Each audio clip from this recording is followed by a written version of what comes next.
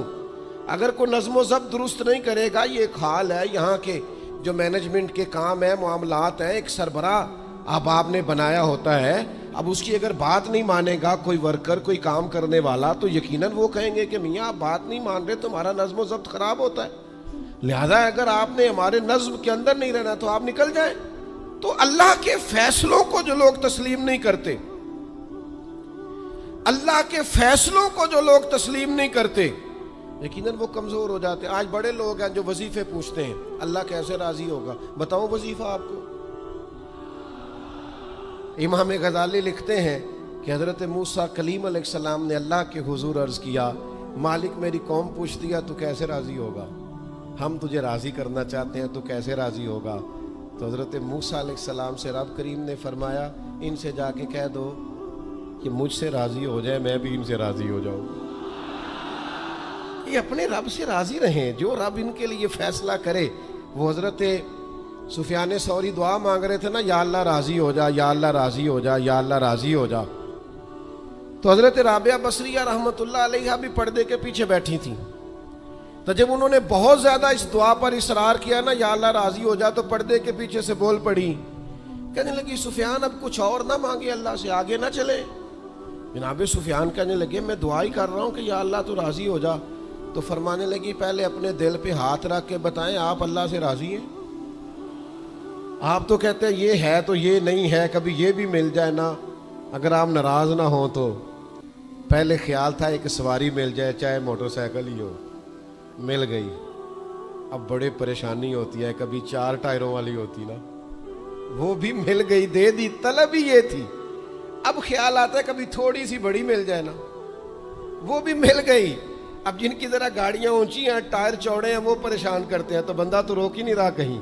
تو حضرت کلیم سے رب نے فرمایا ان سے کہو مجھ سے راضی ہو جائے، میں بھی ان سے راضی ہو جاؤں. لیکن ہماری طبیعت کی بے چینی، ہمارے مزاج کی بے قراری، ہمارے لب و لہجے کا وہ عالم کہ ہم خوش نہیں ہوتے. ڈھیر سارے لوگ ہیں، آپ کچھ بھی کر لیں، کچھ بھی گھر میں لے آئیں، کچھ بھی ہو جائے، کتنی بھی نعمت مل جائے، ان کا مزاج اس طرح کا بن جاتا ہے، خوش نہیں. میں اکثر دوستوں سے کہتا ہوں کہ بعض دوست ایسے ہیں جن کا انداز اس طرح کا ہے کہ ان کو کوئی بھی نعمت مل جائے تو ان کی طبیعت سکون پذیر نہیں ہوتی. حضرت عبداللہ ابن عمر رضی اللہ تعالیٰ عنہ صحابہ میں سے بڑے صالح آدمی ہیں، نیک آدمی ہیں، حضرت عمر کے صاحبزادے ہیں، اور اللہ کے حبیب علیہ السلام نے فرمایا یہ بڑے نیک ہیں. تو سیدنا عبداللہ ابن عمر رضی اللہ تعالیٰ عنہ کے نا ایک صاحبزادے بیمار تھے. یہ جو بچے بیمار ہوں یا کسی تکلیف میں ہوں تو یہ ماں باپ کو بڑا بے چین کر دیتے ہیں. اپنی بھوک بھی بندہ سہ لیتا ہے، اپنی بیماری اور تکلیف بھی سہ لیتا ہے، لیکن اگر اولاد کسی آزمائش کا شکار ہو جائے، پریشانی کا شکار ہو جائے تو انسان بڑی تکلیف میں آ جاتا ہے. حضرت عبداللہ ابن عمر رضی اللہ تعالیٰ عنہ بڑے پریشان تھے اپنے بیٹے کو لے کر، اور جو ان کے قریبی لوگ تھے وہ محسوس کرتے تھے کہ شدید ذہنی اضطراب میں مبتلا ہیں سیدنا عبداللہ ابن عمر. اللہ کا فیصلہ ایک کرم آیا اور ان کے صاحبزادے کا وصال ہو گیا. جب ان کے صاحبزادے وصال کر گئے نا تو ظاہر ہے کہ بیماری سے بڑا غم تو صاحبزادے کا انتقال کر جانا ہے. تو جنازے کے لیے جو لوگ آئے اور اس کے بعد جو تعزیت کے لیے لوگ آئے وہ کہتے ہیں ہم نے جناب عبداللہ ابن عمر کو بڑا مطمئن دیکھا. ہم نے دیکھا کہ بیٹے کے انتقال کے بعد ان کی طبیعت میں ایک ٹھہراؤ آ گیا اور وہ آنے جانے والوں کو بڑے اطمینان سے، بڑی محبت سے ملتے، ان کا انداز بڑا منفرد ہو گیا. ایک صاحب نے پوچھ ہی لیا کہ جناب آپ پہلے بڑے بے چین تھے، اب آپ کی طبیعت میں بڑا ٹھہراؤ آ گیا، وجہ کیا ہے؟ تو حضرت عبداللہ ابن عمر فرمانے لگے جب تک وہ بیمار تھا میری ذمہ داری تھا اور میں بے چین تھا. فرمایا میرے رب کا فیصلہ کرم آ گیا ہے اور وہ میرے رب کے حضور حاضر ہو گیا ہے. گویا اب جس بارگاہ میں گیا ہے وہاں رحمت ہی رحمت ملے گی، وہاں کرم ہی کرم ملے گا. اب میں مطمئن ہو گیا ہوں کہ اللہ کی رحمتیں قبر میں اس کا استقبال کریں گی. جب تک میری ڈیوٹی تھی تو میں پریشان تھا، بے چین تھا، بے قرار تھا. اب تو حاضر بارگاہ ہو گیا اور میں اپنے رب کی رضا پہ راضی ہوں جب تک اللہ نے چاہا بیٹا میرے پاس رہا، اور جب اللہ نے چاہا اللہ نے اسے اپنی بارگاہ میں بلا لیا۔ میرے بھائیوں یاد رکھیے گا، ہمیشہ اس بات کو اپنے ذہن میں بٹھائیے گا کہ زندگی کے اندر کبھی بھی اللہ کے فیصلوں پر شکوہ کرنا اور اللہ کے فیصلوں پر اظہار ناراضگی کرنا معاذ اللہ، اس سے اپنے دامن کو ہمیشہ بچا کے رکھیں اور پناہ میں رکھیں اپنے دامن کو کہ کبھی بھی انسان اس طرح کا نہ ہو جائے۔ میں دیکھتا ہوں شدید بے چینی یہ ہمارے ماحول میں، اللہ تعالیٰ معاف فرمائے، جو لوگوں سے شدید ایک دوسرے سے ہماری طبیعتیں کھنچ جاتی ہیں اور تناؤ اور کھنچاؤ پیدا ہو جاتا ہے، اور پھر لوگ ڈپریشن میں چلے جاتے ہیں، حتیٰ کہ بعض لوگ معاذ اللہ انتہائی قدم اٹھاتے ہیں، خودکشی کی طرف بڑھ جاتے ہیں۔ اور بڑے بڑے پڑھے لکھے لوگوں کا ہم ایسا رجحان دیکھتے ہیں کہ وہ عجیب پریشانی کن گفتگو کرتے ہیں، بس اس کا ارادہ تھا ملک سے باہر جانے کا اور وہ حالات سازگار نہیں ہوئے، کسی وجہ سے نہیں جا سکا، تو بھئی سارے لوگ نہیں جا پاتے۔ آپ ڈھیر سارے لوگوں سے پوچھ لیجئے گا کہ وہ زندگی میں کچھ اور کرنا چاہتے تھے لیکن اللہ کا ارادہ کرم ان کے لیے کچھ اور تھا، اور یہ ایک ایسی اللہ کی توحید کی علامت ہے کہ